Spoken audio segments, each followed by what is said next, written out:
Hello, Cheers to Business listeners. I'm Ashley Smith, Vice President of Wholesale Pharmacy for DocRx and listener of Cheers to Business. And I want to tell you about the great company I work for. DocRx is a family-oriented company dedicated to tailor operational solutions for patient health and compliance programs that increases the quality and efficiency of patient-centered care, and always with the mission of the patient's health first. With over 10 years of experience helping doctors and their patients with diagnostic tests, patient monitoring, medical supplies, compliance, wholesale pharmacy, physician dispensing, billing, and much more. DocRx is your patient and health compliance solution, both under one roof. To find out how DocRx can help you, your hospital, pharmacy, physician's offices, and any PPE you need for your businesses, please visit us at docrx.com. That's docrx.com, docrx.com. Now enjoy the show. Bringing your authentic self to the table is your leverage in any environment. And so I think that's important for our students and anyone in the business community, is to always just bring your authentic self to the table. We can teach you everything you need to know, but I can't teach you what God has given you as a talent. Hey everybody, welcome to the show. Today we have Sherrica Hunt here, and she is with Bishop State, but she's so much more. Hey, I'm Karen. I'm a former CPA, entrepreneur, business consultant with big ideas. Welcome to Cheers to Business. Sherrica Hunt, thank you so much for coming on the show. Well, thank you for having me. I'm excited to be here. So we met when we were looking to change up our scholarship program at West Mobile Rotary here in town. Exactly. Well, we met actually before that. We did? Yes, at the Saraland Chamber. At that time, I was with United Way. Oh my goodness, yes. Okay. Yes, and so the West Rotary Club did come to speak to the Bishop State Foundation about establishing scholarships for our students. Okay, now Suzanne Banks, who is in Rotary with me, when we were talking about it, she said, hey, I've got some dealings with Bishop. She said, this is who you need to call. And boy, you welcomed us right in. Oh, yes. That's what we want. With the foundation, I would say that we are in a restructuring mode. And so really being inclusive to our community stakeholders and industry partners, and advocating for our students and that they need academic assistance and as well as other emergency situation assistance.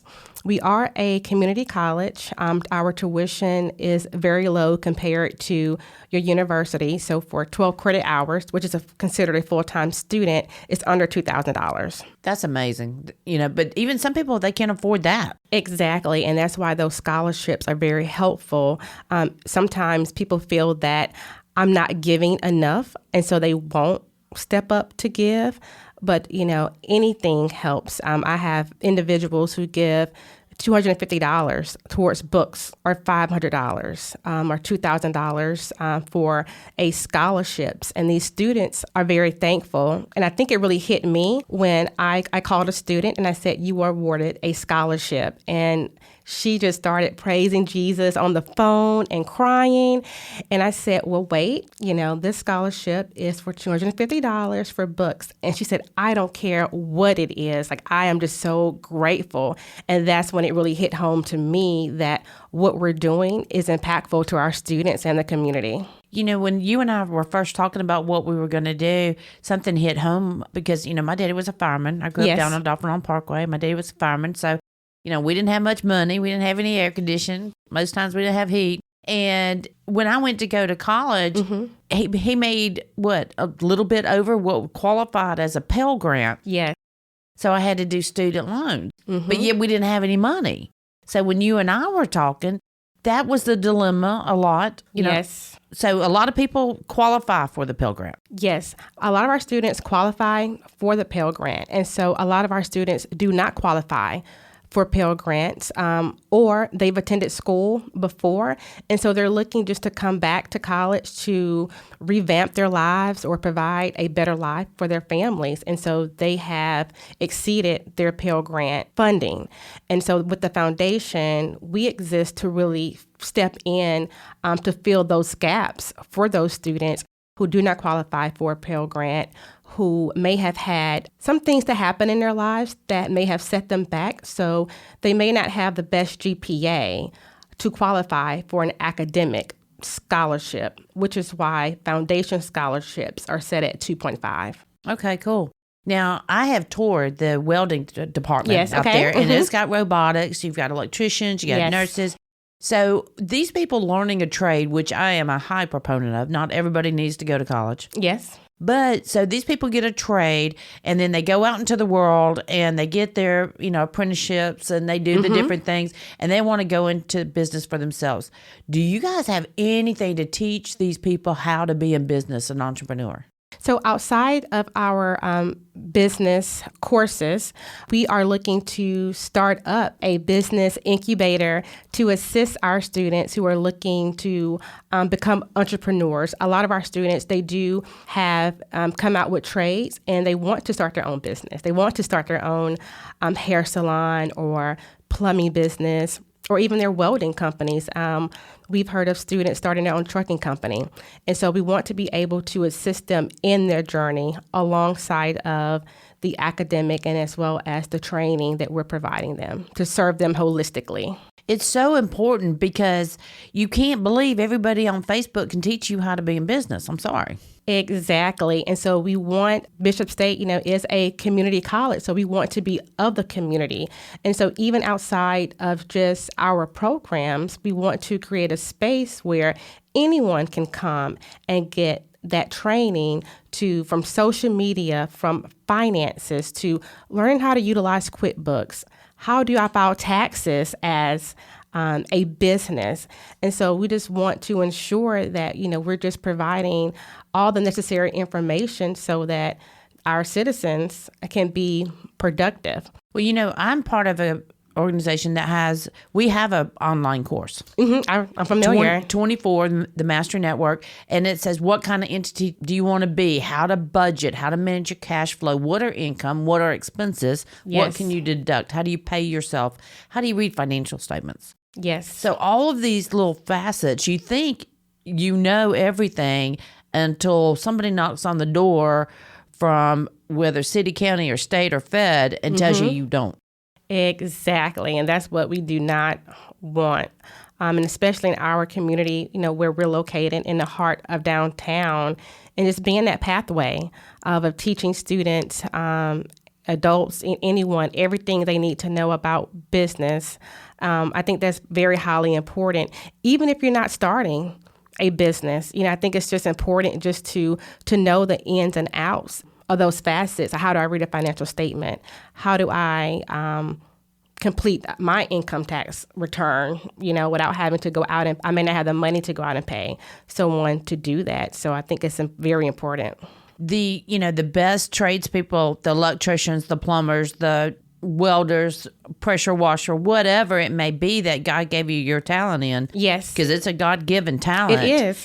But if you don't know or are open to listen to the right people, because I'm sorry, people, do not get business advice at Billy Goat Hole, a golf course, down at the park, or anywhere else, because they're going to give you bad information. Exactly. And it's bad because they don't know. Exactly. They haven't been taught properly. And so they're just giving you advice from their own personal experiences. And then also I tell people, look at that person's success. You can't give me advice if you haven't properly executed. I like that one. your own plan. And I use that for anything now. I look at different individuals who are successful. Like, have you properly executed this task? Okay, now you can share with me the do's and don'ts. I like that. Because over the years, and I stole this from my mentor, Mike Sermon, people would come to me and says, well, can I do this? Can I do that? And it'd be so wrong. And I go, you can do anything you want until you get caught, because you're going to get caught eventually. Exactly. Everyone today, they're calling themselves experts, and they're calling themselves specialists. I stand back and from an objective point of view, and it's like, this person, they're not that successful. Like, why are they calling themselves experts? Hey, ask me what I'm an expert in. What are you an expert in? Nothing. Nothing. There is always somebody else that can do it better than me, that knows more than me. Exactly. I know for myself, I have a degree in biology. Really? Yes. Okay. Yes. So I was pre-med. And when I decided that I did not want to continue that route of becoming a doctor, I moved to Atlanta and I said, I want to do business or marketing. I just don't know exactly what I want to do. But I ended up working for a career builder, which was a great platform to start, national company, great training there. And then I went on to obtain my MBA from St. John's University in New York. And I got the opportunity to work on Wall Street. And I got that opportunity because when I met with the managing director, he said, I can teach you everything you need to know about public finance. I need someone with great marketing skills. That's the skill that we're lacking. And so I'm working there, and I'm just trying to learn everything about public finance. I have a degree in biology. Finance has never crossed my mind ever. And in that, I became insecure in myself and what am I good at? Like, what is it that I add to society? What value do I add? And so I remember asking 4 or 5 friends and even my direct report at that time. And they all came back and they said, you're good at connecting with people. And so I'm like, that's it? That's huge. Like, that's it? Like, really? So, you expect like, oh, you're this and you're that. And I said, okay.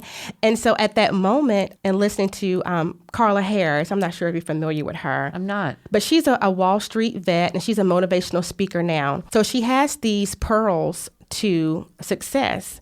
And one of them is that your authentic self is always your leverage in any situation. Hold on. I got to say that one more time. Okay. Bringing your authentic self to the table is your leverage in any environment. That is so deep. Yes. And goes against everything most people think. Exactly. And they go, God, can't you act professional? Wow, that's not me. Right. That's why I was never a good suit CPA number 2 pencil person. I love that. Yes, you have to bring your authentic self to the table. And she said that with that, you're able to acquire any skill set that entity needs. And that's when it brought me back to working in investment banking. Like, that's what that person saw in me. I can teach you about public finance, but your skill set is what I need to take this firm to the next level. And I've just kind of used that throughout my career. I've worked for a startup tech company, technology, had no idea what I was getting into. But we had partnerships with Kellogg's and Chick-fil-A and just using that skill set and learning everything on the back end. And so I think that's important too for our students and anyone in the business community is to always just bring your authentic self to the table. And we can teach you everything you need to know, but I can't teach you what God has given you as a talent. I was always hesitant and rarely did in my years as a CPA hire a 4.0.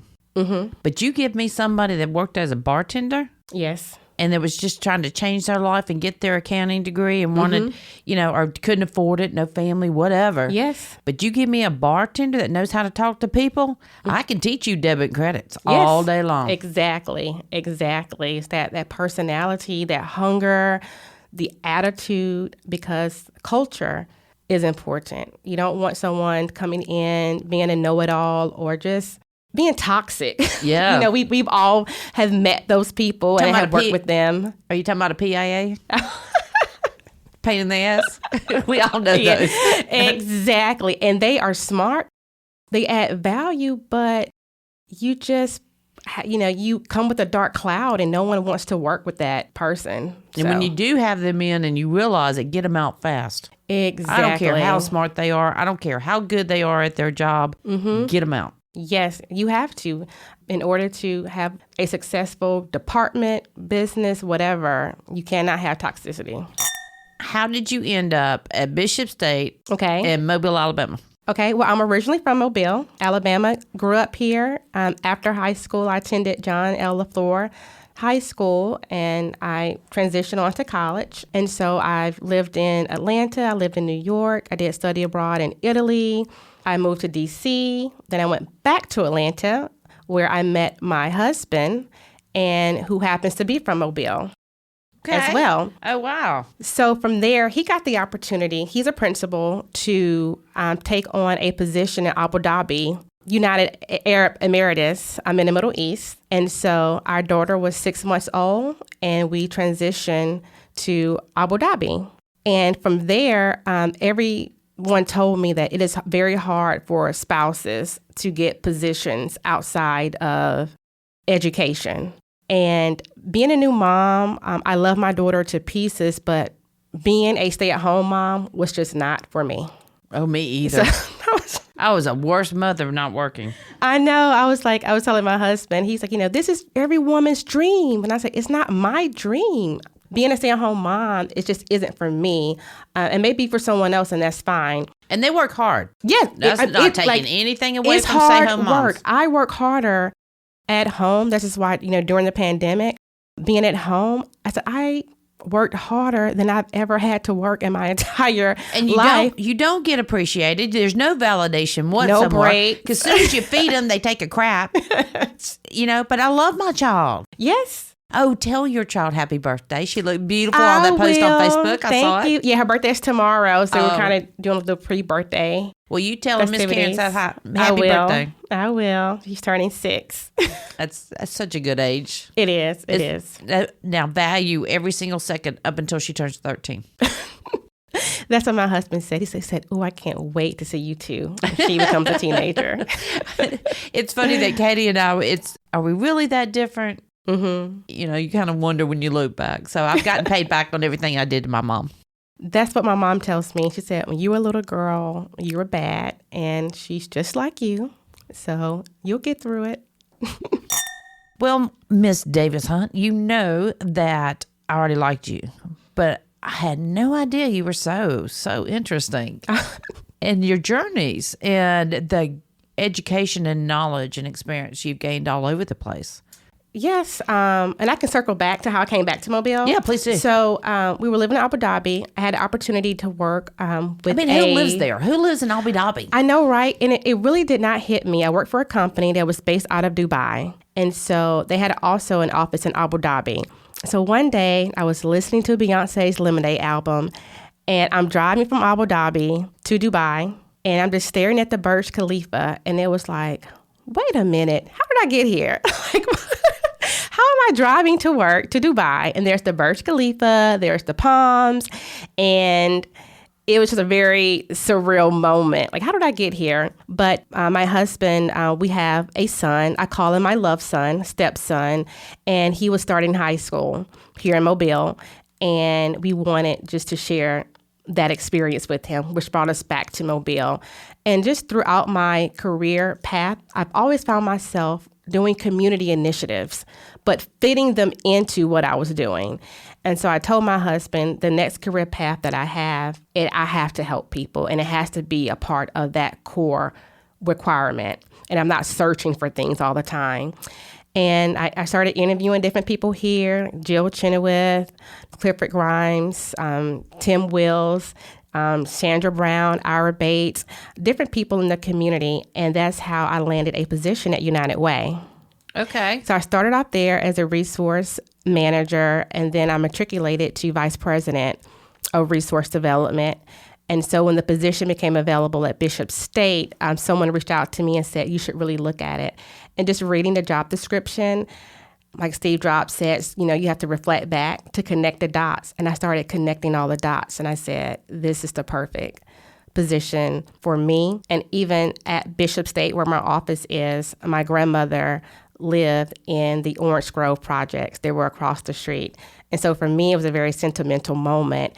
And that all of the values that she instilled in me, instilled in her kids, my mom and aunt and uncle, and then passed it on to me. And just to have that baton and to overlook where she started from, and now to be, a director at Bishop State is like, that was another aha moment. Like, I'm very appreciative of my grandmother for everything she did for me. That can be as surreal as driving in Abu Dhabi. It is surreal. It is surreal. When I passed, she's passed on now.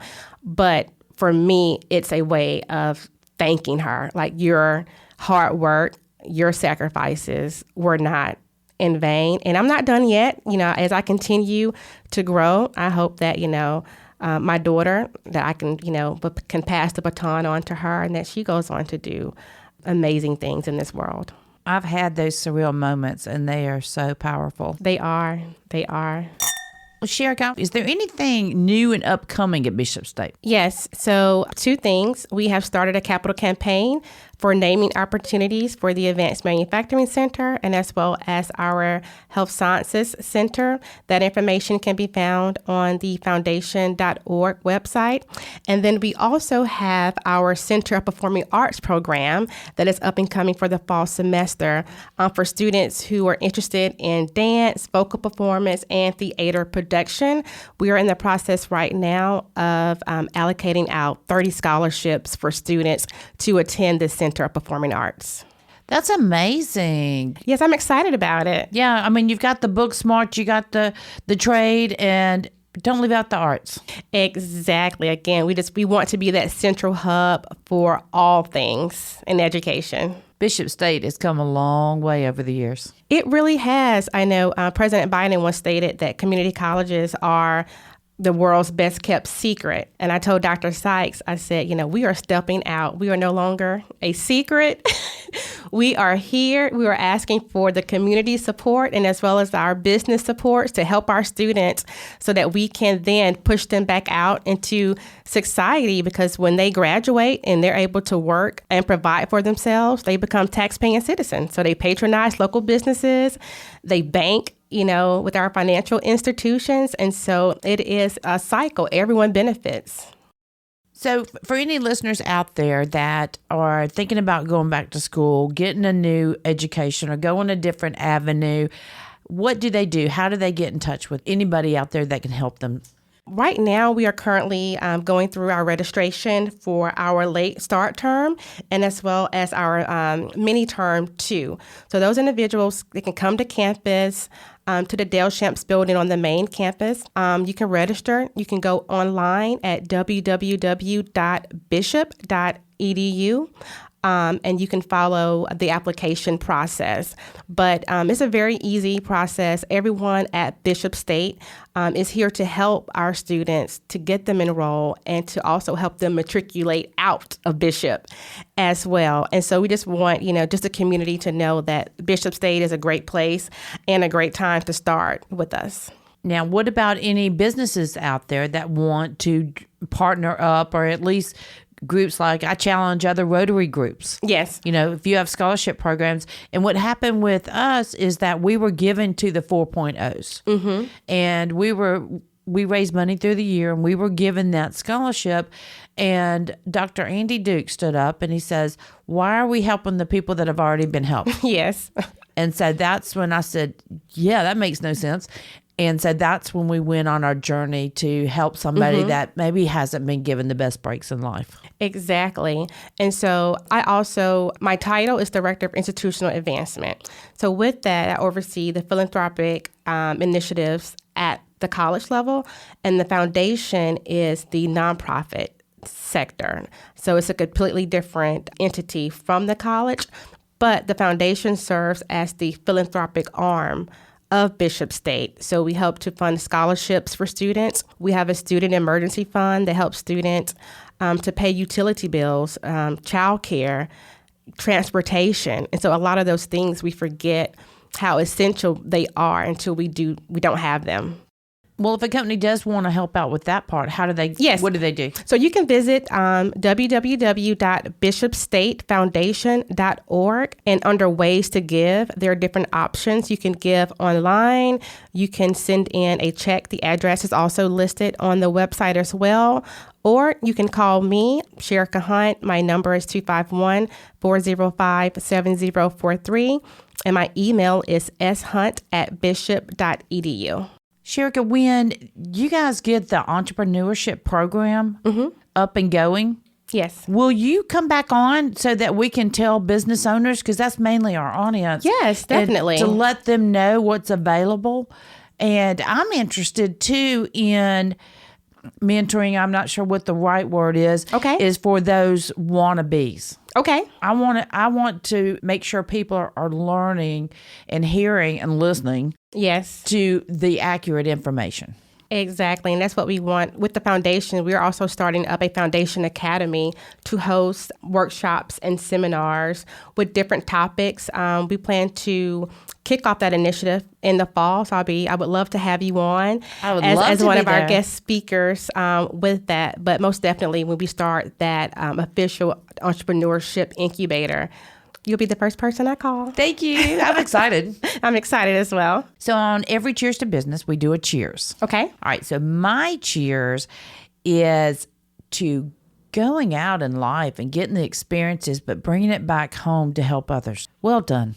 How about your cheers? My cheers would be to Bishop State and just being that hub for workforce development for students who are looking to transfer to the 4-year route and just being innovative. You know, we have 2 new buildings under construction, Advanced Manufacturing Center and the New Health Sciences Center, and just providing those innovative spaces for the community so that we can provide the best workforce for industry partners and other businesses as well. Well said.